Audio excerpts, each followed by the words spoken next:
শীতের সন্ধ্যায় ২-৪ চামচ এরকম গরম গরম ঘুগনি না হলে মনই গলে না।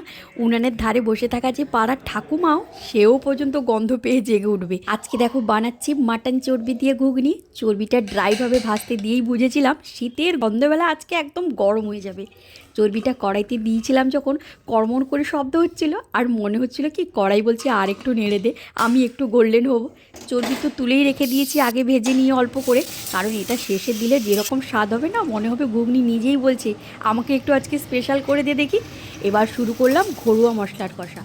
একদম ঘরোয়া মশলা দিয়ে আজকে রান্না করব। পেঁয়াজ, আদা, রসুন, টমেটো, হালকা লাল লঙ্কার গুঁড়ো, ধনে। মশলা যখন তেল ছাড়তে শুরু করলো সেদ্ধ ঘুগনিটাকে দিয়ে উনানটাকে বন্ধ করে ক্রিস্পি চর্বিটাকে দিয়ে ঘুগনির চেহারাই একদম বদলে গেছে। মনে হচ্ছে শীতের সন্ধ্যের জন্য একদম পারফেক্ট স্ন্যাক্স। ভিডিওটা ভালো লাগলে অবশ্যই লাইক করবে, আর শীতের এরকম ঘরোয়া রান্না দেখতে হলে চ্যানেলটিকে তাড়াতাড়ি সাবস্ক্রাইব করো।